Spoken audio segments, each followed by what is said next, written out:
नमस्कार, आप देख रहे हैं खबरें। अभी तक सीधा आपको कुरुक्षेत्र लिए चलेंगे, जहां पर राज्य स्तरीय सरपंच सम्मेलन में सीएम नायब सैनी संबोधित कर रहे हैं। हमारे चेयरमैन धर्मवीर डागर जी, पशुधन विकास बोर्ड के चेयरमैन धर्मवीर मिर्जापुर जी, पंजाबी एकेडमी के हमारे एडवाइजर हरपाल चीका जी और हमारे अधिकारी अमित अग्रवाल जी, मंच पर विराजमान हमारे सभी महानुभाव, हरियाणा के कोने कोने से आज यहां पर पधारे सभी सरपंचगण और सभी जितने हमारे सरपंच पतिगण, सभी को राम राम।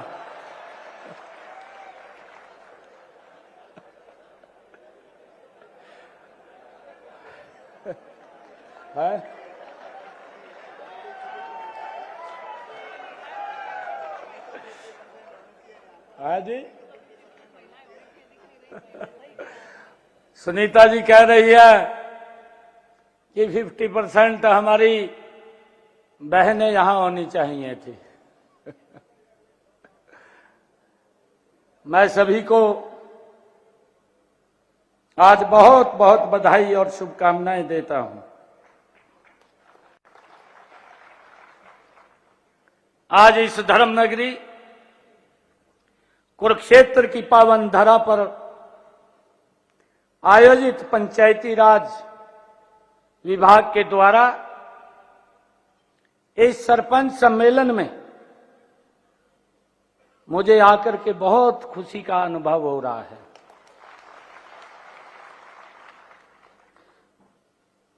मैं कुरुक्षेत्र की इस ऐतिहासिक धरा पर पूरे हरियाणा प्रदेश के कोने कोने से पहुंचे मेरे सरपंच गण भाइयों का मैं बहुत बहुत स्वागत और धन्यवाद करता हूं। आज मेरे सामने गांव की सरकार उपस्थित है।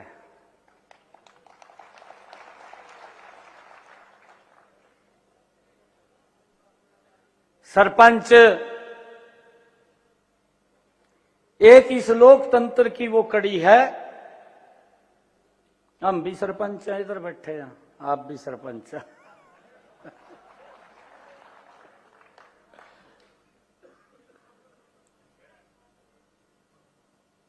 हम सब जनता के प्रति जवाबदेह हैं, जनता के प्रतिनिधि हैं।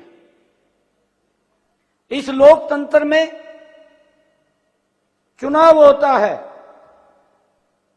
कई बार हम सोचते हैं कि भाई मैं जीत गया। वो जीतना नहीं होता। हमारा जो प्रतिद्वंदी है उसको भी लोग वोट देते हैं। हम चुने जाते हैं। ज्यादा मत हमारे पास आए तो हम चुने गए। जनता के द्वारा चुने हुए प्रतिनिधि हैं और हमारे काम के दायरे भले अलग अलग हों, लेकिन आपका और हमारा एक ही लक्ष्य है, जन सेवा से राष्ट्र सेवा। ये हमारा लक्ष्य है। आपका भी यही लक्ष्य है और इधर जो बैठे हैं उनका भी लक्ष्य है। और इस लोकतंत्र की इकाई को हम मजबूती से आगे बढ़ाने का काम करते हैं। मुझे खुशी है कि गांव गरीब का जीवन आसान बनाने के लिए योजनाएं सरकार ने बनाई हैं, उन्हें आप पूरी निष्ठा से धरातल के ऊपर उतारने का काम करते हैं। आपके योगदान की मैं सराहना करता हूं। माननीय प्रधानमंत्री नरेंद्र मोदी जी ने इस लोकतंत्र को उन्होंने कहा भी है कि मजबूती से, आदरणीय प्रधानमंत्री जी ने कहा कि आज भारत की पंचायतें गांव के विकास की प्राणवायु बनकर के उभर रही हैं, और उसको लेकर के माननीय प्रधानमंत्री जी का जो एक विजन भी है, एक लक्ष्य भी है, उन्होंने इस भारत के उस लक्ष्य को 2047 तक भारत को विकसित राष्ट्र बनाने का लक्ष्य रखा है। इस लक्ष्य की प्राप्ति आपके गांव का विकसित होना भी उतना जरूरी है जितना गांव को विकसित बनाने के लिए अपने गांव के विकास का रोड मैप तैयार करना है। इसे पूरा करने के मैं आपको ये विश्वास दिलाता हूं कि आदरणीय प्रधानमंत्री जी का जो लक्ष्य है कि भारत ये विकसित राष्ट्र बने, और ये विकसित राष्ट्र का संकल्प ये मेरे गांव से निकलता है। और मैं आप लोगों को विश्वास दिलाता हूं कि इस संकल्प के लिए ना हमने पहले कमी छोड़ी है और ना पैसे में आगे कमी छोड़ेंगे। आप जितना विकास करना चाहें उतना आगे बढ़ करके आप विकास कर सकते हैं। हम पूरे सहयोग के साथ आपके साथ खड़े हैं। आप जानते हैं कि पंचायती राज हमारे लोकतंत्र की बुनियाद है। हरियाणा में वैदिक काल से ही पंचायतों की गौरवशाली परंपरा रही है। पंचायत को पंच परमेश्वर माना जाता है। समाज में उल्लेखनीय योगदान के साथ साथ ग्रामीण विकास में भी आपकी महत्वपूर्ण भूमिका है।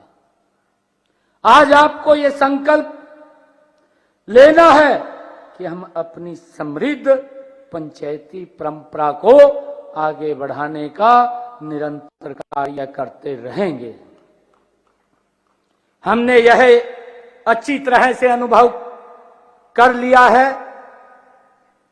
कि विकास में आम आदमी की भागीदारी का सबसे उत्तम माध्यम वैदिक काल से हमारे यहां चली आ रही पंचायत प्रणाली है। इसी को आधार मानकर ग्राम स्वराज्य की परिकल्पना की गई है। इसीलिए पंचायती राज संस्थाओं पर बातचीत करते हुए हमने अपने समाज और शासन के उस इतिहास के केंद्र में रखकर इस बात का भी ध्यान रखना होगा कि गांव और पंचायत एक दूसरे के प्राय हैं।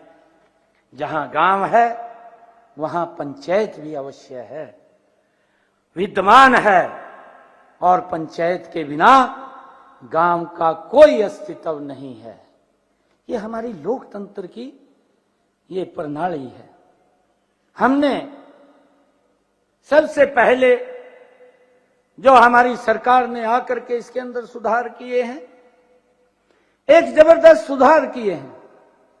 देखिए, हम सब गांव के प्रथम नागरिक के रूप में हम इस लोकतंत्र की मजबूत कड़ी है, और हम सब मिलकर के ही आपस में सामंजस्य के साथ काम को आगे बढ़ाते हैं। हमने वर्ष 2014 में जब पहली बार प्रदेश के अंदर सत्ता संभाली, इसके कुछ महीने के बाद ही ये निर्णय लिया गया कि गांव में हमारी पढ़ी लिखी पंचायतें वो होनी चाहिए। उसका कारण था जब हम देखते थे कि जब कोई शिकायत करता था और शिकायत करके बोलता था, कोर्ट के अंदर जब उसके चक्कर काटता था हमारा सरपंच, और जब वहां जाता था तो जज के सामने खड़ा होकर के बोलता था, कहा भाई मुझे तो पता नहीं लगा, जई ने आके मेरे साइन करा लिए। ये इस प्रकार की बातें वो सुनने को मिलती थी। हमारी जो सोच थी, हमारी सरकार की सोच थी, किसी की क्या मजाल कि मेरे सरपंच के प्रति कोई उंगली उठा दे। इस सोच को लेकर के ये निर्णय करना पड़ा कि वो कोर्ट के अंदर जज के सामने ये ना कहे कि मैं तो अनपढ़ था भाई और मेरे को तो साइन करा लिए। होता भी था, जो नीचे का सेक्रेटरी है, जेई है, वो अपने तरीके से काम करता था। परंतु ये निर्णय इसीलिए लिया गया कि सरपंच को किसी प्रकार की दिक्कत ना आए, और अगर कहीं कोई साइन करने हैं तो कम से कम उसको पढ़ करके तो साइन करे कि कल इस प्रकार की दिक्कत उसके सामने ना आए। इस कारण से ये निर्णय हमारी सरकार ने लिया कि हमारे यहाँ पढ़ी लिखी पंचायत होनी चाहिए। ये आपकी भलाई के लिए लिया था कि आपको कोई उंगली ना उठाए, आपको कोई सम्मान के अंदर ठेस ना आए। उसको लेकर के हमारी सरकार ने ये निर्णय किया और उसका लाभ भी मिला है। आज पढ़ी लिखी पंचायतें हैं, तुरंत निर्णय करते हैं, आपके पास विकास की गति आगे बढ़ती है। ये हमने इसका निर्णय किया। और मैं आपको बताना चाहता हूं कि हमने ग्राम विकास के बजट में भी बढ़ोतरी की। अगर मैं पिछले कार्यकाल की बात करूं, पहले की सरकारें तो गांव के साथ बड़ा अन्याय करती थी, गांव के लिए पैसे खर्च करने से बचती थी, गांव को नजरअंदाज किया जाता था, गांव के लोगों को बांट करके राजनीतिक दल अपनी दुकान चलाते थे। हमने गांव के साथ हो रहे अन्याय का समाप्त किया है। हमने गांव के विकास के लिए तिजोरी खोल दी है।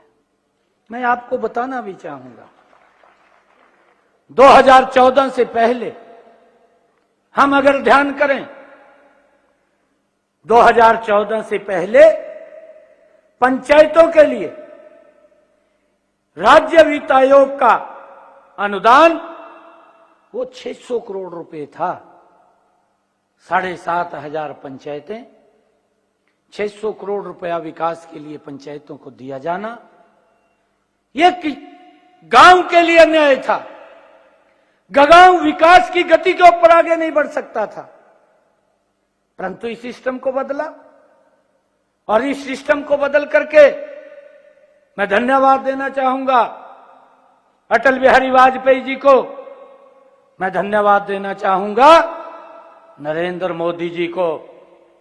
भाइयों, जब पहले ये पैसा गांव के ऊपर बजट का 40% खर्च होता था, शहर में 60% होता था, उस पीड़ा को, गांव की पीड़ा को, जब हम ये बात बोलते थे कि ये देश की आत्मा, ये इस भारत की आत्मा, ये गांव के अंदर बसती है, जब गांव में भारत की आत्मा बसती है तो उसके ऊपर खर्च होने वाला पैसा भी वो 40% नहीं, उसके उल्टा कर दिया कि वो 60% खर्च होगा, और उसका बजट बढ़ाने का काम ये हमारी सरकार ने किया है।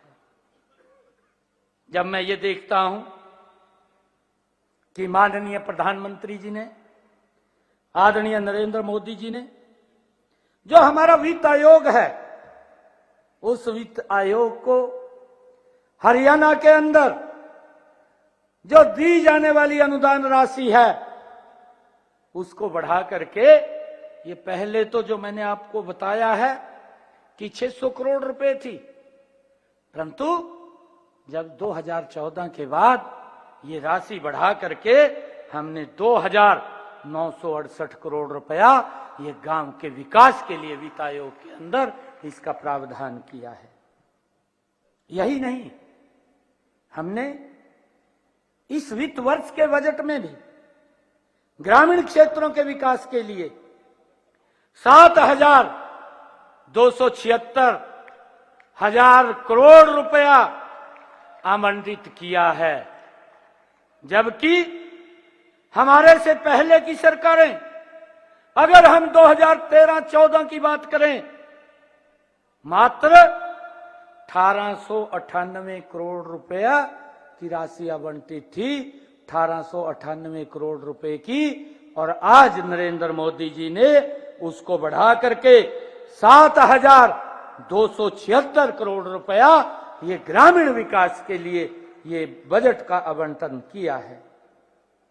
ग्रामीण क्षेत्रों में जो अनुसूचित जातियों और पिछड़े वर्गों के लिए भी विकास के अलग बजट के उसके अंदर प्रावधान किया है। मैं आज आपको कुछ और शक्तियों की जो हमारे महिपाल डांडा जी ने बात की है कि लगातार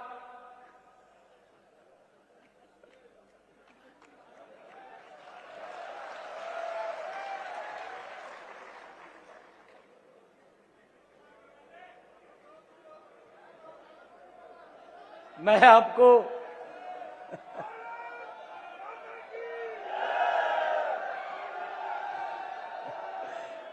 आपको एक और बात बताना चाहता हूं।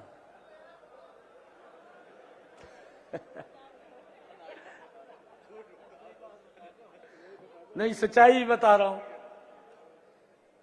जब से ये जिम्मेवारी मेरे पास आई, मैं सरपंचों को मिल रहा था।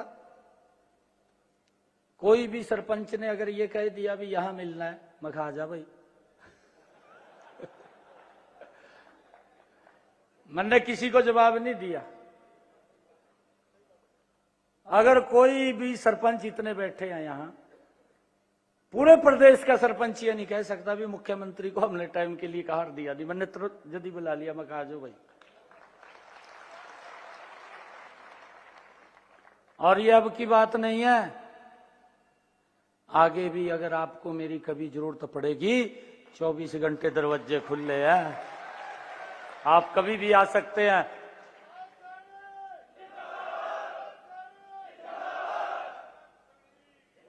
हमारी सरकार का ध्येय है कि हमने विकास के कार्य करने हैं और उसको लेकर के हमारी सरकार काम कर रही है। मैं अधिकारियों से भी बैठा हूं इतने समय के अंदर, चाहे कोड ऑफ कंडक्ट लग रहा था, मैं अधिकारियों के साथ भी बैठा हूं। मैंने अधिकारियों के साथ सरपंचों को और ठेकेदारों की भी बैठक कराई है, उसके अंदर भी बैठे हैं। फिर मैं एक दिन स्वयं भी बैठा हूं। मैंने कहा मैं भी समझ लूं, मैं कहा क्या दिक्कत है रिया।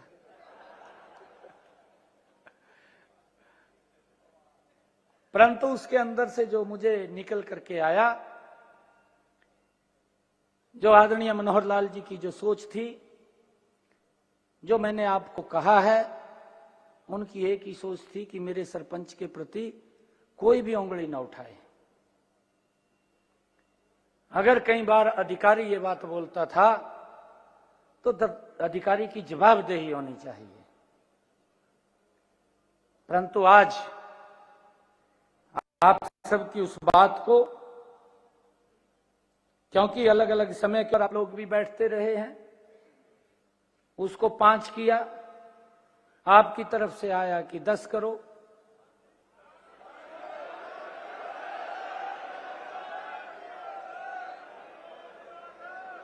मैं बात सुना रहा हूं, मैं बात सुना रहा हूं।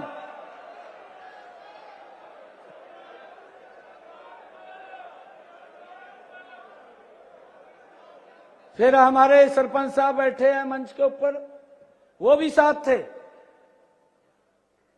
फिर बात आई कि 15 करो। मैंने कहा भाई ना तो 5 करेंगे और ना 10 करेंगे, और जब करना ही है तो हमने सरपंचों के साथ वायदा भी किया था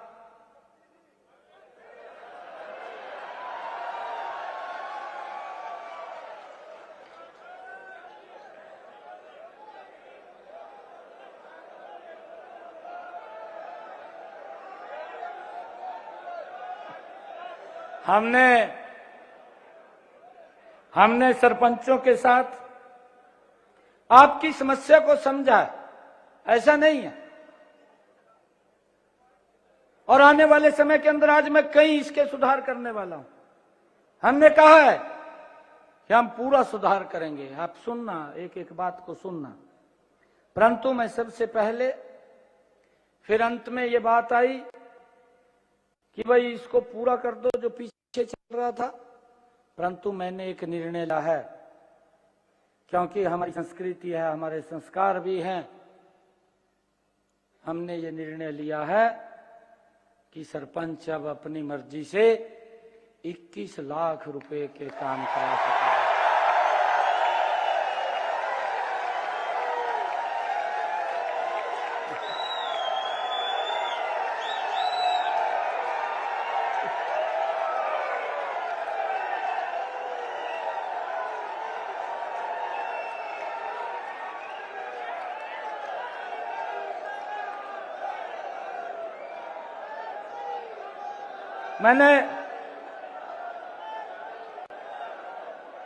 मैंने कहा है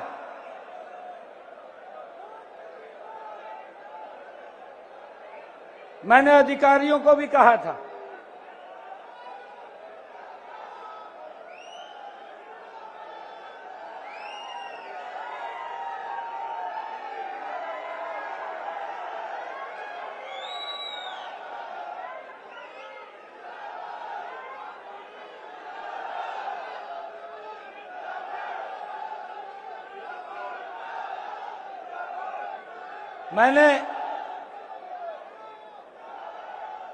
मैंने कुछ और सुधार भी किए हैं। मैं आज आप लोगों के बीच में कह रहा हूं, मैं अधिकारियों के साथ बैठा, एक बार नहीं बैठा, कई बार हमने बैठक की, इसके ऊपर चर्चा की। मैंने अधिकारियों को कहा कि आप जल्दी सुधार कर दें, नहीं तो हम कर देंगे।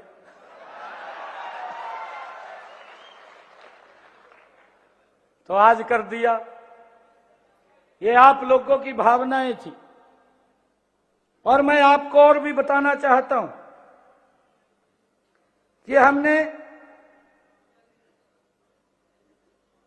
मैं आपको एक बात कहना चाहता हूं। देखिए, आपका समय अभी लंबा है।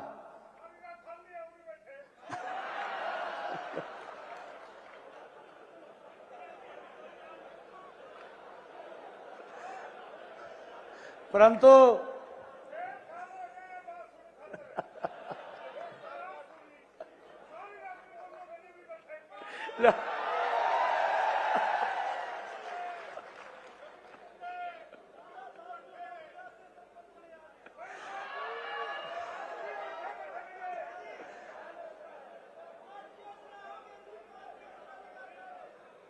मैं आपको एक बात से आश्वस्त करता हूं,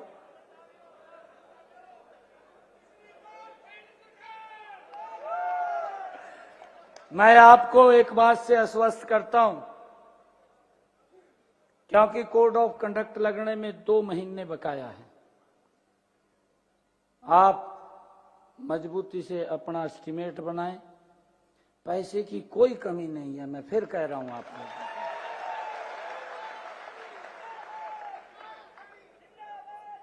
आप लोगों को विकास के लिए हम खूब पैसा आपके पास देने का काम करेंगे। मैं एक और आज घोषणा करता हूं,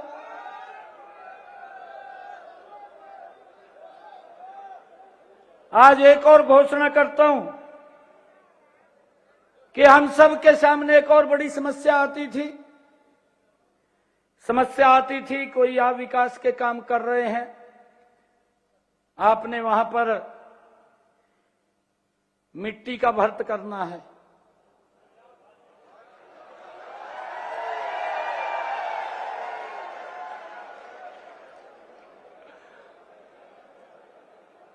उस मिट्टी के भर्त में या तो गांव वाले करते थे, उनको बोल देते थे भाई मिट्टी घेर लो, ईंटा मैं लगवा दूंगा। है अच्छा,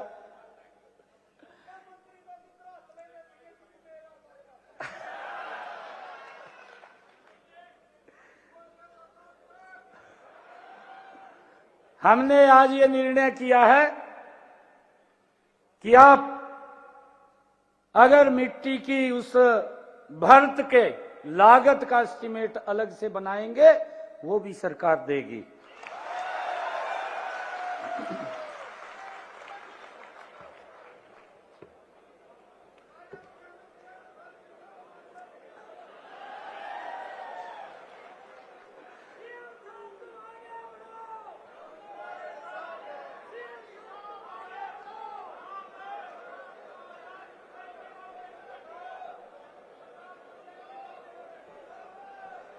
आज मैं सभी अपने सरपंच भाइयों को, क्योंकि आपकी एक ये भी शिकायत थी, मैंने सारी उनको समझा है, देखा है।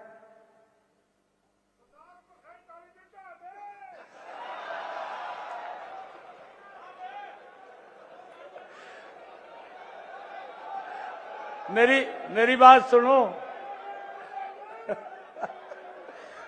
ओ भाई मेरी बात सुनो पहला आप, अभी तो काम चलाओ फिर आगे देखेंगे 2024 का।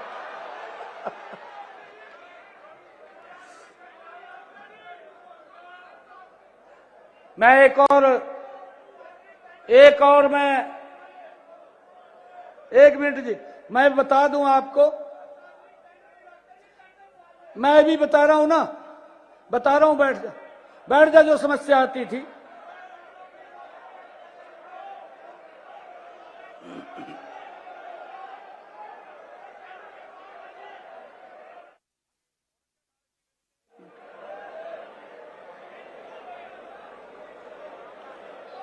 हमने आपकी समस्या को समझा है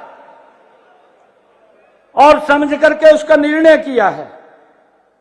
मैं अभी आपको बता रहा था कि हमारे सरपंच भाइयों के सामने एक ये बड़ी शिकायत रहती थी कि जेई कई महीने तक एस्टीमेट नहीं बनाता, इससे काम में भी देरी होती थी। हम अब HEW पोर्टल पर ऐसी व्यवस्था कर रहे हैं कि अगर हमारे सरपंच ने जिस दिन रेजुलेशन पंचायत का पास किया, उसके 10 दिन के अंदर वो ऑटोमेटिक जेई की जिम्मेवारी बन जाएगी कि उसका एस्टीमेट बनाना और उसका अपलोड करना। अगर 10 दिन से 11वां दिन हो गया, मैंने बता दिया, मैं कहा अगर किसी भी सरपंच ने आकर मेरे को ये कह दिया अभी 11वां दिन हो गया, बत्ते निराला फिर काम खराब हुआ, मैं कहा फिर मैं कुछ नहीं कर पाऊंगा।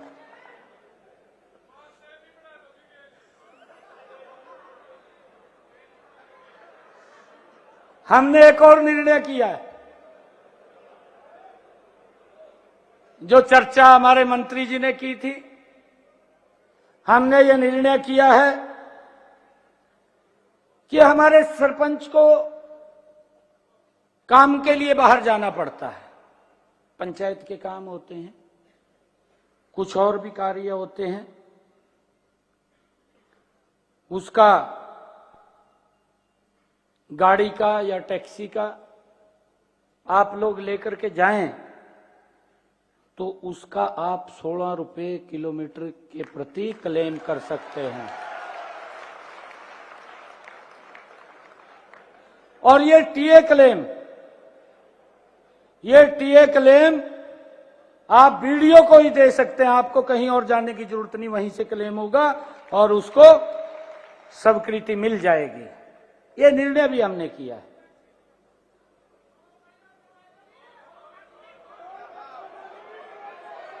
आपकी एक और एक और समस्या,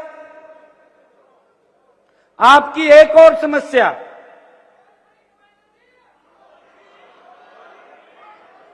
जो मेरे ध्यान में आई है कि कोर्ट में केसों की पैरवाई करने के लिए जो वकील हमें खड़े करने पड़ते थे, जिसकी चर्चा अभी महिपाल जी ने की है। मैं आज इस बात की भी घोषणा करता हूं कि जो जिला कोर्ट है, जिला स्तर या उपमंडल स्तर की कोर्ट है, केस जो पहले वकील के लिए 1100 रुपया फीस थी, अब उसको बढ़ा करके हमने 5500 रुपया कर दिया है। इसके अलावा हमने हाई कोर्ट और सुप्रीम कोर्ट, अगर आप वहां पैरवाई के लिए जाते हैं तो पहले ये 5500 रुपये थी, अब इसको 33,000 रुपया कर दिया है।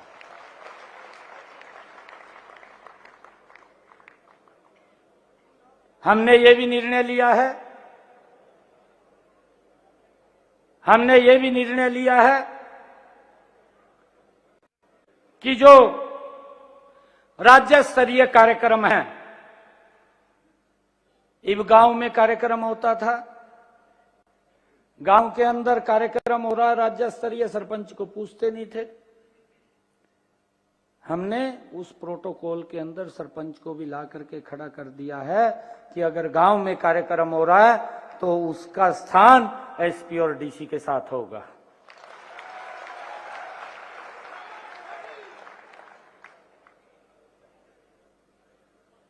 हमने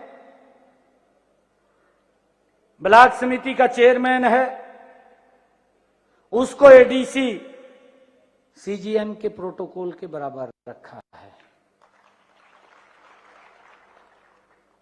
और अभी बात कर रहे थे, हमारी सभी पंचायतें कंप्यूटरीकृत हों, आपको कोई दिक्कत समस्या ना हो, उसके लिए हमने 3000 कंप्यूटर ऑपरेटर नियुक्त किए हैं।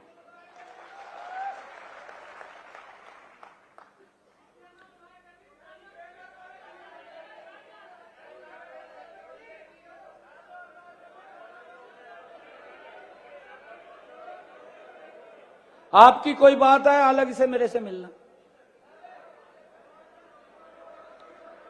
कुछ गांव के अंदर वो ज्वाइन कर गए और कुछ गांव में वो ज्वाइन कर जाएंगे, ये हमने व्यवस्था की है। और हमारी सरकार ने ग्राम पंचायतों को अपने स्वयं के फंड से जीएम के माध्यम से, जैम के माध्यम से एक डेस्कटॉप, प्रिंटर, यूपीएस खरीदने की भी अनुमति प्रदान कर दी है। इस निर्णय से हमारी पंचायतें आईटी में सक्षम, आधुनिक हो जाएंगी और पंचायतें केंद्र और राज्य स्तर के पोर्टल को संचालित कर सकेंगी। ये हमने निर्णय किया है।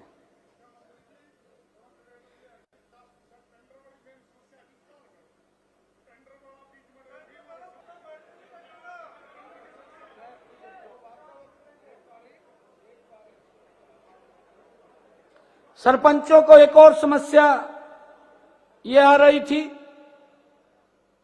कि जो छोटे ठेकेदार हैं, जो HCW पोर्टल पर पंजीकृत नहीं है, काम तो काफी ज्यादा ले लेते थे लेकिन उसे समय पर नहीं करते थे, दिक्कत आती थी। इससे गांव के विकास कार्यों में बाधा पड़ती थी। हमने अब निर्णय किया है कि जो अपंजीकृत ठेकेदार है, अब 1 वर्ष में वो 50 लाख रुपए के कार्य कर सकेगा। अगर वो काम ठीक करता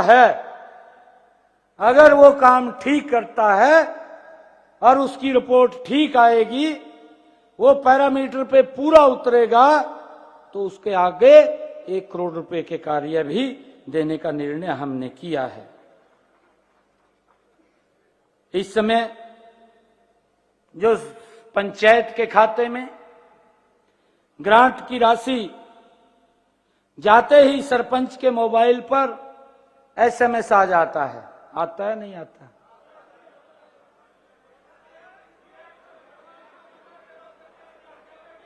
अब हमने ये भी निर्णय किया है कि जो भी बड़े ये टेंडर होंगे उसका एसएमएस भी आपके पास पहुंचेगा, आप उसमें सम्मिलित होंगे। ये भी निर्णय हमने किया है। आप सब पंचायतों में लगाए जा रहे टेंडर HEW पोर्टल पर देख सकते हैं। इसके लिए सरपंच का लॉगिन HEW पोर्टल पर भी बनवाया गया है। आपका लॉगिन भी वहां पर हमने क्रिएट करवा दिया है, सभी सरपंचों का हो गया है वो। आप उसकी जानकारी HEW पोर्टल से आप ले सकते हैं, क्या क्या काम है, उसका OTP आएगा, OTP से आप लॉगिन कर जाएंगे अपने उसके अंदर। हमने ये भी निर्णय किया है कि पंचायतों की आर्थिक स्थिति मजबूत करने के लिए स्टाम्प ड्यूटी में शेयर और बिजली खपत पर लगने वाला 2% बिजली दर सीधे पंचायत के खाते में जाएगी। इसकी व्यवस्था की है। पहले इसकी प्रक्रिया जटिल थी, पैसा समय पर नहीं पहुंचता था। अब हमने ऐसा सिस्टम बनाएंगे कि हर 2 माह में पंचायत के खाते में पैसा आ जाएगा और उसकी जानकारी एसएमएस से आप तक पहुंच जाएगी।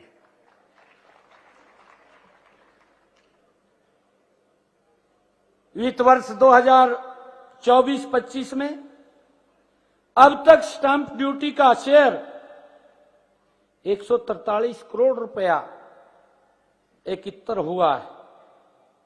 इससे संबंधित पंचायतों के खातों में जल्दी ही पहुंचा दिया जाएगा।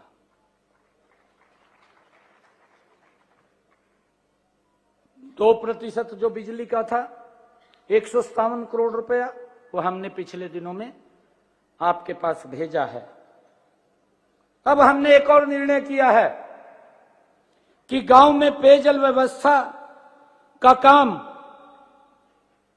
पब्लिक हेल्थ विभाग से ग्राम पंचायतों को ट्रांसफर किया हुआ है। कुछ पब्लिक हेल्थ के जो ट्यूबवेल थे वो पंचायत को ट्रांसफर किए हुए थे, आप सबको जानकारी है उसकी।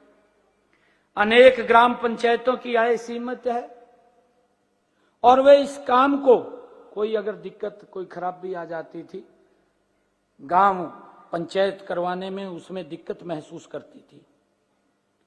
अब से ग्राम पंचायत जो मेंटेनेंस का रेजुलेशन पास करके देगी, पब्लिक हेल्थ उसकी पेमेंट तुरंत ग्राम पंचायत को करेगा। ये व्यवस्था हमने की है।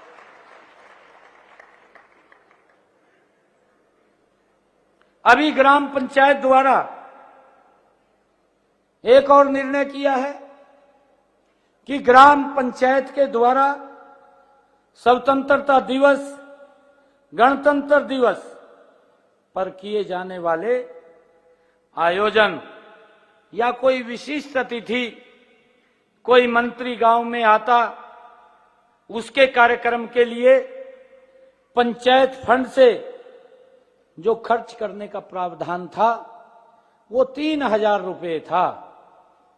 अब हमने इसको बढ़ा करके 3000 रुपये से 30,000 रुपया उसको कर दिया है।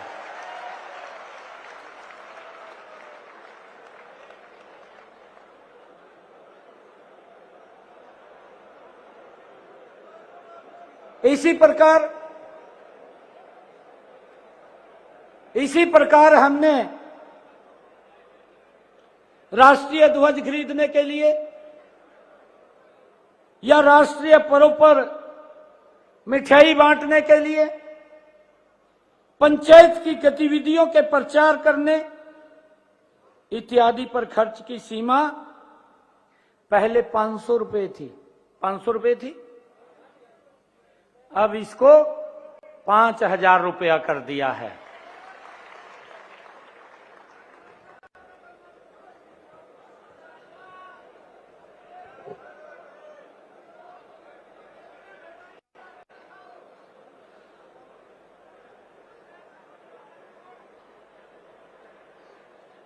इससे पहले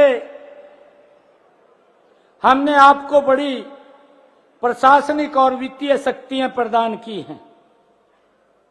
हमने पंचायती राज संस्थाओं को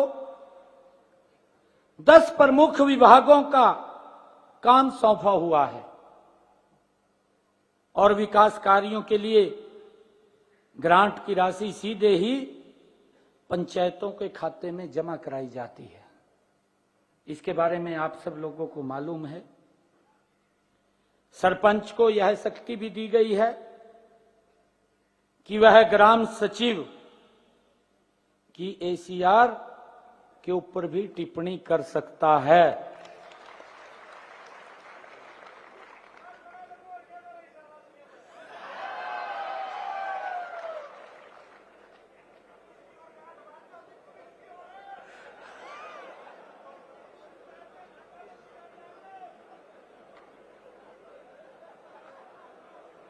हमने पंचायती राज संस्थाओं में,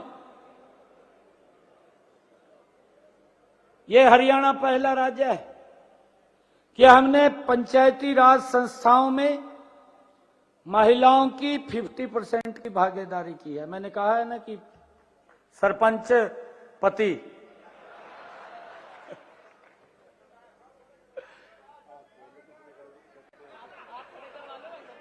अच्छा सुनीता जी कह रहे हैं हाथ खड़े करो जो सरपंच पतिया।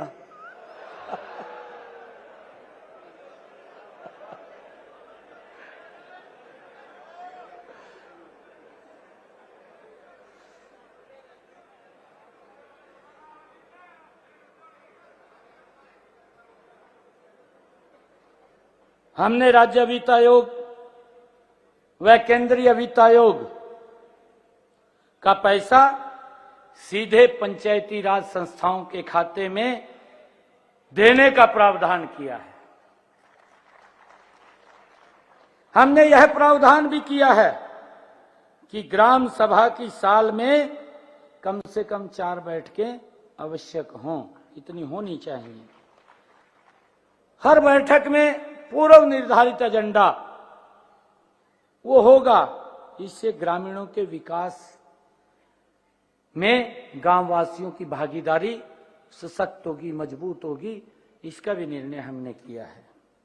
पंचायती राज संस्थाओं की वित्तीय स्थिति मजबूत करने के लिए ग्रामीण क्षेत्र में संपत्ति के मूल्य के 2% के बराबर स्टाम्प शुल्क का अधिभार लगाया गया है।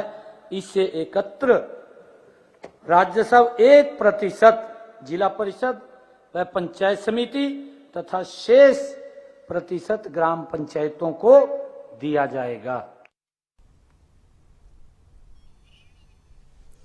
तो बड़ी खबर आपको बता दें, सीएम नायब सैनी ने बड़ा ऐलान किया कि मिट्टी की भरत का खर्च भी सरकार देगी। बड़ा ऐलान, बड़ी खबर। सरपंचों को मिलेगा पेट्रोल का खर्चा, 16 रुपए प्रति किलोमीटर के हिसाब से पैसा मिलेगा। जेई की जिम्मेदारी को सुनिश्चित किया गया है।